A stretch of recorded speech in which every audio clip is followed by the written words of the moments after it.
Mark Carney revient tout juste d'une grosse tournée à l'étranger, en Chine, au Qatar, en Suisse, et déjà, il doit se retrousser les manches. À quelques jours de la rentrée parlementaire à Ottawa, il a réuni son cabinet à Québec et cet après-midi, en plein cœur des discussions, eh bien, il a pris la parole pour s'adresser directement à tous les Canadiens.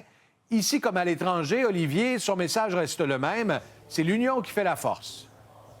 Oui, après son discours à Davos devant le reste du monde, ce discours aujourd'hui de Mark Carney s'adressait davantage aux Canadiens, à qui il appelle aujourd'hui de s'unir devant les défis économiques, ceux aussi causés par la situation géopolitique dans un monde de plus en plus divisé, de plus en plus dangereux, disait le premier ministre. Et pour faire cet appel, Mark Carney qui a choisi d'être ici, à la citadelle de Québec, à 2 pas des plaines d'Abraham, lui qui voit la bataille des plaines comme un moment fondateur du Canada. Or, sa représentation de l'histoire, Pierre-Olivier, qui a déplu entre autres à des séparatistes, Paul Saint-Pierre Plamondon, le chef du PQ, qui accuse Mark Carney de falsifier l'histoire. Il dit « Ce n'est pas la première fois dans notre histoire que devant un mouvement indépendantiste qui gagne en force, le fédéral déforme notre histoire et promet soudainement la fin du mépris envers nos choix démocratiques. » Voici un extrait du discours de Mark Carney, suivi de la réponse à ça de Joël Lightbound, lieutenant du Québec pour les libéraux.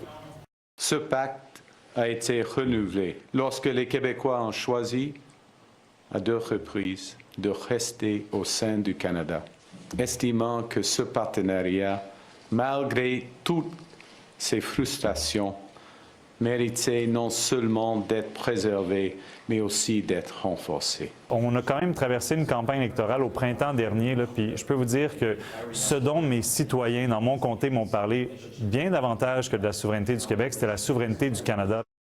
Parlant de souveraineté, Olivier, Mark Carney avait aussi un message pour Donald Trump.